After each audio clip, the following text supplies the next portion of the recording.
네, 여러분, 두 번째 시간인데 AI 반도체 패권 전쟁 두 번째 시간. 오늘의 첫 번째 플레이어는 인텔입니다. 인텔. 인텔이 그동안 CPU 만들면서 혼자 다 해먹다가 이 엔비디아가 딱 혜성같이 등장하면서 인공지능 반도체가 나오는 바람에 지금 좆됐어요. 좆돼가지고 자기네도 이제 살겠다고 저러는데 얼마 전에 뭘 발표했는데 그게 뭐냐?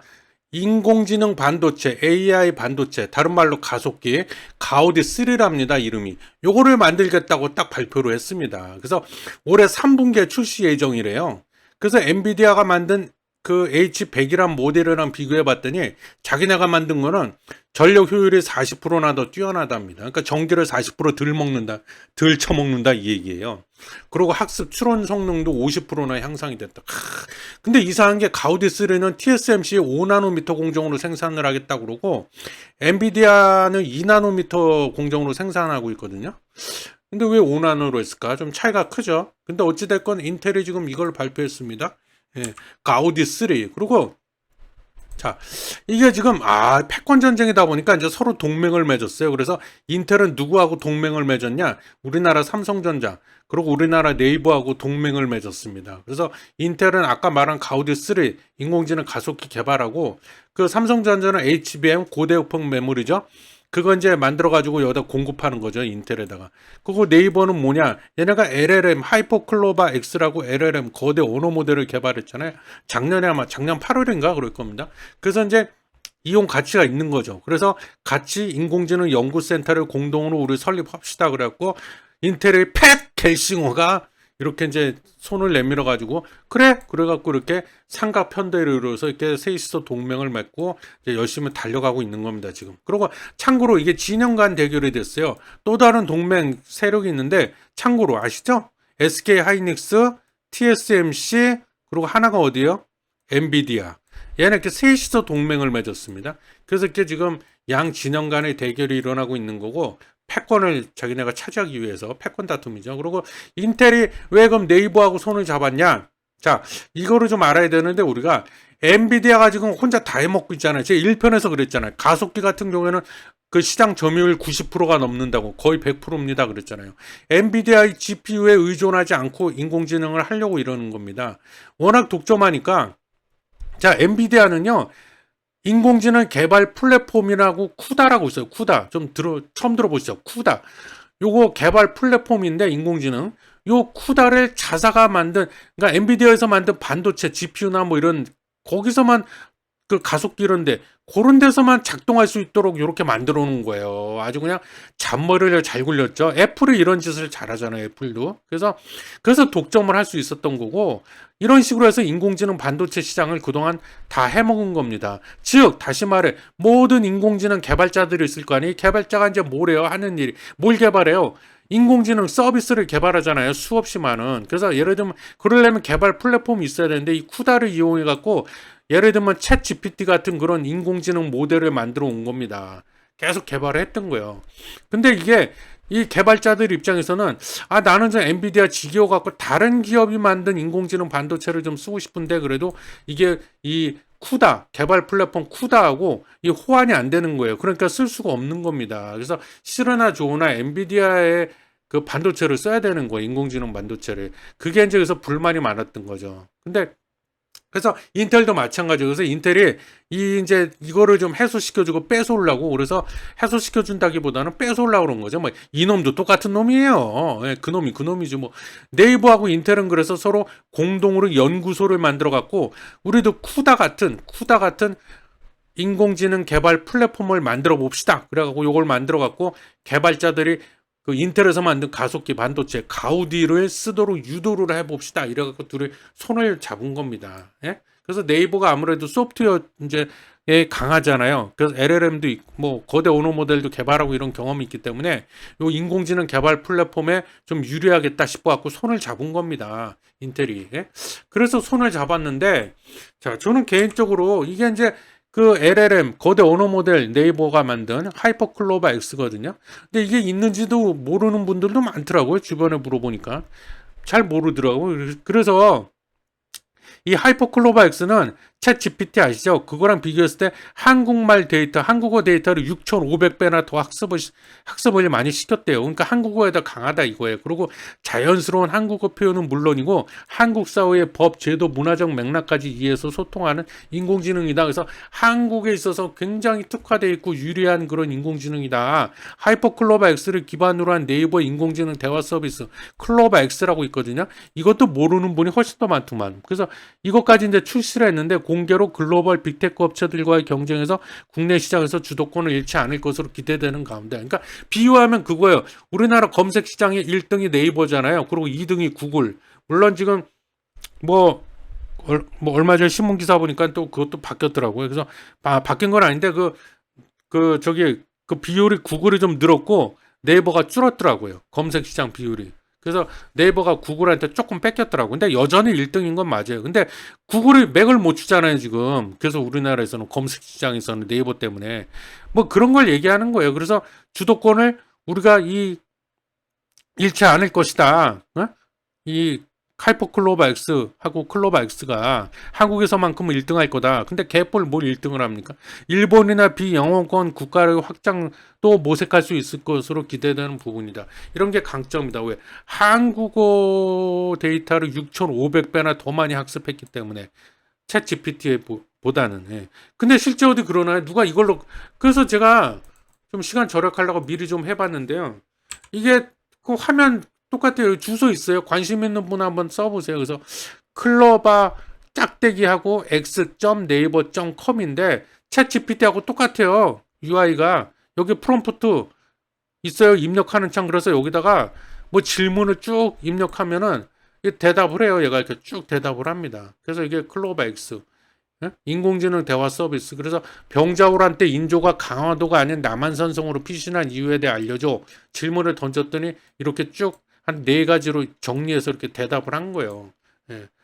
얘네들 네이버도 이거 있어요. 클로바엑스라고. 근데 누가 쓰나? 잘 안 쓰지. 그리고 얼마 전 챗 GPT-4.5가 나왔잖아요. 음성으로 하는데 요즘에. 그래서 이 인텔에 대한 거는 제가 보기에는 뭐 가우디 그 3 가속기도 만들고 뭐 네이버하고 협업해서 뭐 개발 플랫폼도 뭐 만들고 한다고 하는데 글쎄요. 저는 이 인텔 가우디3는 아까 살펴봤죠. 5나노미터 공정으로 생산을 하고 엔비디아는 2나노 공정으로 생산하는데 이게 좀 차이가 크다는 말이에요. 그리고 아마존, MS, 구글 등 대형 고객사들이 이미 엔비디아 제품과 플랫폼에 길들여져 있는데 이걸 갑자기 버리고 이 인텔 거 쓰겠냐 이거죠. 삐집고 들어가기가 쉽지 않다.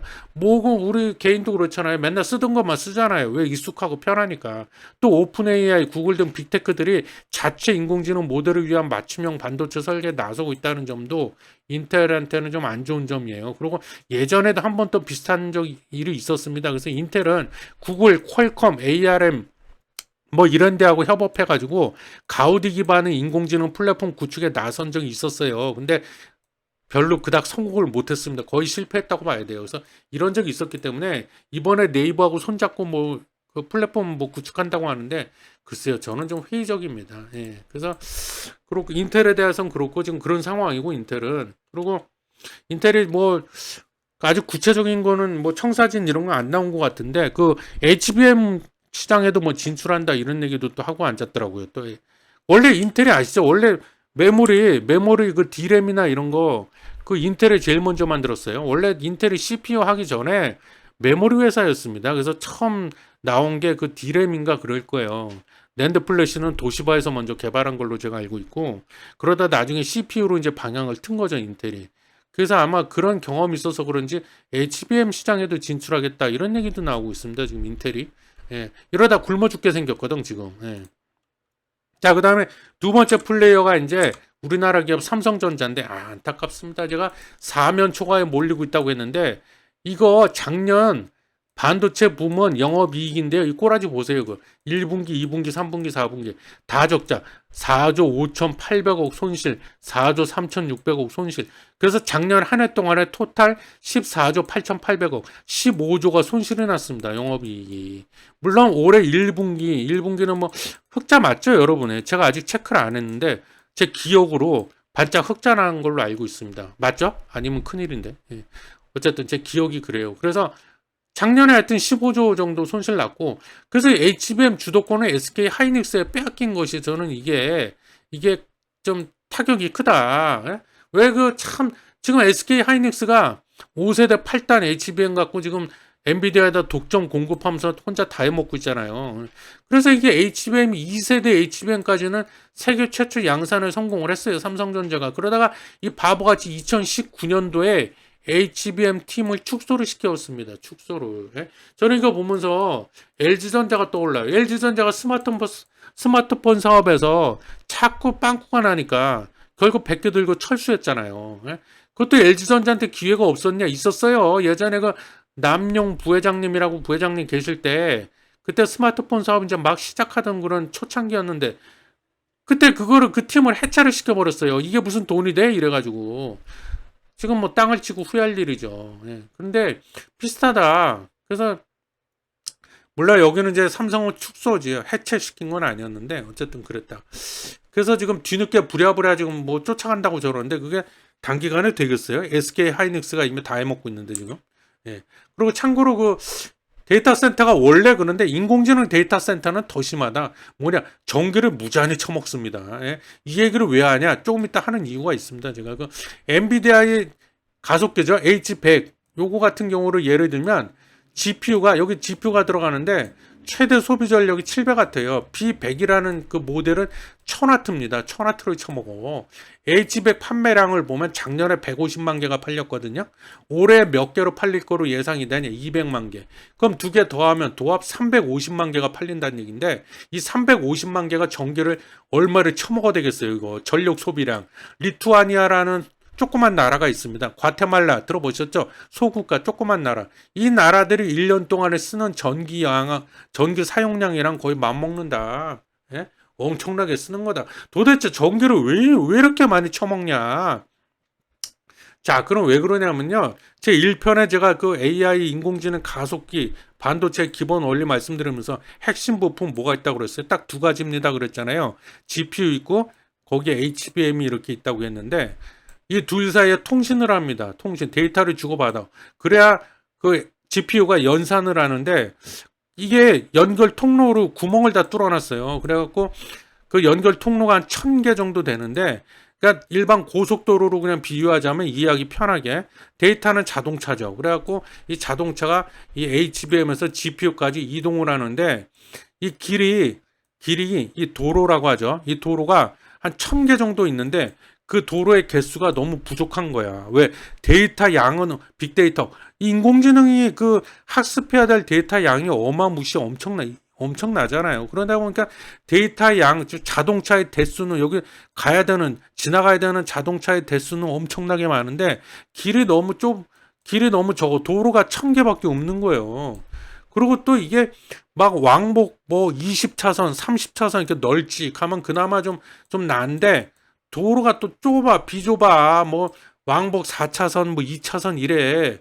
그러니까 여기 지나가려니 정체가 안 되겠어요? 그거 우리가 뭐라고 그래요? 병목 현상이라고 그러잖아요. 병목 현상. 예? 그러다 보니까 열이 막 나고 이게 전기는 계속 잡아먹고 있는 거야, 이게. 예? 정체 기다리는 동안에도. 그러다 보니까 막대한 전력 소모가 발생하는 건데 이게 또 왜 이렇게 돼 있냐면 이게 폰 노이만 구조라고 그러는데 여러분들이 지금 쓰고 있는 근대 현대 들어와서의 그 PC 그 컴퓨터들은 거의 대부분이 폰 노이만 구조로 돼 있습니다. 뭐냐면 폰 노이만이 사람 이름이에요. 수학자인데 옛날 사람이죠. 근데 이 사람이 거의 이 컴퓨터를 그렇게 설계를 해놨구나 이렇게 보시면 됩니다. 뭐냐면 그 핵심 부품 CPU, 중앙 처리 장치 CPU 연산을 하잖아요. 얘는 계산. CPU하고 메모리, 저장 장치, 기억 장치, 메모리, D램이네 뭐 이런 거 있잖아요. 그 두 가지 핵심 부품인데 이거를 병렬 처리를 안 하고 순차 처리하게 만들어 놨어. 설계를. 그래서 그 메모리에다가 이제 처리해야 될 데이터를 여기다 기억을 시켜 놓고 있으면은 이제 CPU한테 명령이 딱 떨어지면 얘가 명령을 수행하기 위해서 이 저장 창체에서 일부 데이터를 불러옵니다. 땡겨와 갖고 지가 그걸 연산을 해서 처리하고, 그 다음에 또 일부 데이터 또 땡겨와서 연산해서 처리하고, 자 다음 그런 다음에 또 일부 땡겨와서 연산해서 처리하고, 이런 식으로 하나하나씩 순서대로 땡겨와 갖고 처리하고 이러다 보니까 순차 처리가 되는 거야. 그러니까 시간이 많이 걸리고, 그 뒤에 있는 데이터일수록 기다리는 시간이 굉장히 많아지는 겁니다. 예? 그러면서도 우리가 그 전기는 계속 들어가잖아요. 그러니까 이게 병목 현상이라고 하는 거예요. 병목 현상. 그래서 컴퓨터가 보면 항상 열이 많고, 그래서 우리가 저기다 쿨러를 설치하잖아요. 선풍기 같은 거를 막 돌아가게 쿨러를 설치해놨잖아요. 식히려고. 그래서 열도 많이 나고 전기도 많이 잡아먹는 겁니다. 그래서 이게 순차 처리를 하게끔 돼 있어서 그래. 이 얘기를 왜 하냐? 뒤에 나옵니다. 예. 그래서 삼성은 근데, 자, 아까 제가 인텔이 가우디 3라는 인공지능 반도체, 인공지능 AI 가속기를 만들겠습니다 하고 발표했다고 그랬잖아요. 삼성도 발표했습니다. 그냥 HBM이나 잘 만들지, 마하1이래요. 이름이 마하1. 마하1로 명명하고 개발합니다. 그래갖고 지금 개발하고 있대요. 그래서 가속기를 개발하고 있어. 똑같이 그 인텔이랑. 근데 그 가속기가 얘는 좀 특이해. 일반 그 엔비디아나 인텔에서 만드는 가속기하고 그 구조가 다릅니다. 그건 순차 처리가 아니라 병렬 처리하게 만들어 놨어요. 그래서 일단 요거 읽고만 넘어갈게요. 지금은 그동안 단순히 저장 기능만 있던 메모리에 연산 기능을 더해. 이게 포인트. 연산 기능을 더해서 데이터의 병렬 처리를 할 수 있게 만든 마하1로 병목 현상을 잡아내겠다는 겁니다. 아주 야심차. 이게 성공만 하면 가속기 시장의 판도가 뒤집어질 수 있어요. 삼성은 이러한 시스템으로 이미 네이버에 아까 말했죠. 거대 언어 모델인 하이퍼클로바 X를 구동하는 데 성공을 한번 했답니다. 예. 아, 그래? 대단한데? 이게 양산만 가능해진다면 엔비디아 긴장해야 될 수도 있어요. 그래서 자, HBM이 필요 없는 인공지능 가속기 마하1 올해 연말에 출시 예정이다. 지금 계획은 그래요. 제가 그랬잖아요. 인공지능 가속기에는 GPU, HBM 이게 필수 부품이다. 필수 반도체다. 근데 와, HBM이 필요가 없는 가속기래요. 마하1이. 예? 그리고 이 기존 가속기에서 GPU와 HBM은 데이터를 주고받으며, 아까 다 설명했어요. 데이터를 서로 주고받으면서 그러다 보니까 속도가 떨어지고 전력 소모 등이 발생하고 발열, 열이 많이 나고 이런 거, 데이터 병목 현상이 발생하고 이런 게, 이게 치명적인 단점이야. 그래서 전기도 많이 처먹는다고 그랬잖아요. 근데 이 마하1은 데이터의 병목 현상을 8분의 1로 줄인대요. 8분의 1. 대기 시간을 8분의 1로 줄여버리고 전력 효율을 8배 높인 제품이래요. 와, 그럼 그만큼 단순히 얘기하면 전력 소모가 8분의 1로 줄어든다는 얘기네. 어떻게 했길래, 와, 이게 진짜, 이거 거의 혁명인데요? 어떻게 했길래 이렇게 할 수 있는 거죠? 8분의 1로 병목 현상을 줄이고 전기도 8분의 1밖에 안 먹고, 와, 이거 어떻게 한 거야? 방법은요, GPU에 해당하는 칩 자체, 이거 아까 그죠? 인공지능 가속기 핵심 부품, GPU, HBM. 근데 요 GPU를 안 쓰고 GPU의 기능을 할 수 있는 칩을 자기네가 개발을 하겠답니다. 삼성이 개발을 하고, 요 HBM 대신에 저전력, 전기를 조금만 먹는 D램을 쓰겠다 이거예요. 그렇게 해서 이 데이터 병목 현상 8분의 1로 줄이고 전력 효율 8배로 높인 제품을 마하1을 연말에 출시해내겠다 우리가. 야, 이거 성공만 하면 역시 삼성이라는 소리 듣겠네. 대단하네. 에? 병목 현상을 어떻게 줄인다는 거야? 아까 여기 했잖아요. PIM, 프로세서 인 메모리. 그래서 지능형 반도체라고 그러는데, 이거 획기적인 기술인데, 기존의 메모리는 쉽게 얘기하면 뭐 D램이네 이런 것들은 걔는 계산하고 연산하고 그런 기능이 없어요. 메모리는 그냥 저장만 해놓는 거야. 데이터 여기다 저장, 그리고 기억만 시켜놓는 건데, PIM, 프로세서, 메모리 안에 프로세서, 중앙 처리장치.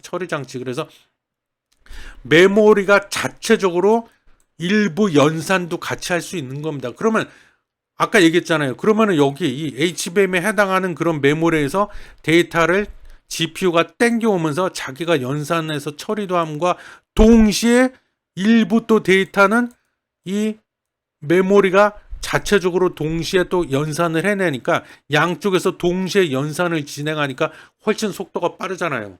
예? 그래서 병렬 처리한다. 이게 기본 원리다. 삼성이 그거를 해내겠다는 겁니다. 지금 그거를 해내겠다. 아, 성공할 수 있을까요? 두고 봐야죠. 예. 자, 그래서 이제 그 마하1이라는 인공지능 반도체 가속계를 연말까지 지금 내놓겠다고 얘기한 거고, 그 다음에 삼성의 장점은 뭐니 뭐니 해도 메모리 반도체잖아요. 그래서 HBM 메모리도 계속 개발하겠다. 그래서 지금 삼성이 5세대 36기가짜리 12단, 8단을 넘어서서 뛰어넘어서 12단 적층 HBM3E 5세대 개발. 아, 업계 최대 용량 32기가. 올해 상반기에 양산을 시작했고요. 양산이라는 거는 그 성능 테스트가 끝났다는 거거든요. 전작인 5세대 8단. 그러니까 8층, 쉽게 얘기하면 8층으로 쌓아 올린 거죠. D램 수직으로. 8단 5세대 HBM보다 성능과 용량 50% 이상이 개선됐다. 뭐가? 12단 5세대 HBM이.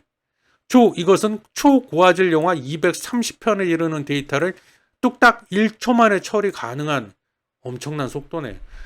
또 5세대를 뛰어넘어서 다음 세대인 6세대 HBM이 또 있을 거 아니에요. 6세대. 그거는 HBM4라고 하는데 요거는 2026년도 2년 남았네. 이때 양산을 목표로 지금 이 6세대 HBM 또한 개발하고 있는 중이다.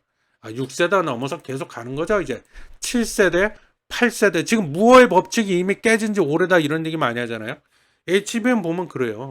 깨졌어. 그래서 자, 젠슨 황. 아직 삼성이 우리가 알기로는 삼성이 그 지금 성능 테스트를 통과 못해서 그런다 뭐 그러고 있는데 얼마 전 또 언론 기사 보니까 젠슨 황이 인터뷰했는데 성능 테스트 통과 못해서는 아니라고 또 그러네요. 근데 왜 납품을 안 받아줘? 그거 말고 무슨 이유가 있길래? 지금 SK 하이닉스가 8단 5세대 HBM은 독점 공급하잖아요. 그래서 젠슨 황 CEO에 따르면 엔비디아 CEO죠. 우선 올해 말 8단 5세대 D램을 탑재한 블랙웰을 이거 인공지능 가속기죠. 주요 고객사에 공급하고 내년에는 12단 HBM 5세대 HBM D램을 탑재한 블랙웰 울트라를 출시할 예정이랍니다. 블랙웰과 블랙웰 울트라는 모두 최대 8개의 HBM 5세대 HBM D램을 연결할 수가 있다. 8개. 머리가 8개야. 아니구나. GPU가 머리구나. 하여튼 이러면 연산 속도가 엄청 빨라지겠죠. 블랙웰에 탑재하는 8단 5세대 HBM D램은 대부분 SK 하이닉스가 공급한다. 그죠? 8단 5세대 HBM은 지금 SK 하이닉스가 독점 공급 중이라고 했잖아요. 마이크론이라고 있잖아요. 마이크론은 캐파가 안 돼. 생산 능력이 안 되고 삼성전자는 아직 공급 승인을 받지 못했기 때문이다. 근데 성능 테스트 통과를 못해서 그런 게 아니라고 젠슨왕 그랬는데 그럼 뭔 이유야? 또 따로 그렇다고 이유를 밝히지도 않아요. 왜 납품을 안 받아줘? 네? 엔비디아가 삼성전자 12단 HBM D램 공급 승인을 만약에 한다면 SK 하이닉스와 삼성전자가 블랙웰 울트라의 주요 인공지능 메모리 공급사가 될 전망이다. 그건 뭐 당연한 소리고 2026년에 6세대 D램을 탑재한 HBM 루빈을 시장에 출시하고 루빈은 인공지능 가속기입니다. 그러니까 6세대 HBM 이걸 탑재한 루빈을 2026년 내후년에 출시할 예정이고 2027년에는 루빈 울트라를 투입할 계획이래요. 루빈 울트라도 HBM4 6세대 HBM을 탑재하지만 10당 8개의 HBM4를 연결할 수 있는 루빈과 달리 10당 12개로 연결할 수 있대. 루빈 울트라는. 야, 대단하다. 저럼 연산 속도가 아마 앞으로 가히 연산 속도가 폭발적으로 증가하겠네요. 예. 자, 그 다음 또 이 세 번째 플레이어 SK 하이닉스하고 TSMC는 같이 묶어봤는데요. 아까 이거 말씀드렸죠? 이거 그 동맹을 맺었다고 SK 하이닉스, TSMC, 엔비디아. 자, 또 다른 격전장 HBM. 인공지능 가속기도 가속기지만 이 인공지능 반도체와 관련해서 HBM도 역할이 큰데 여기도 지금 피 튀기고 있습니다. 피 튀겨. 진짜 한 치 앞도 내다볼 수가 없는 시장이 돼버렸어요. 현재 전 세계 HBM 시장은 아시죠? SK 하이닉스가 약 50%, 점유율, 삼성전자가 약 40%.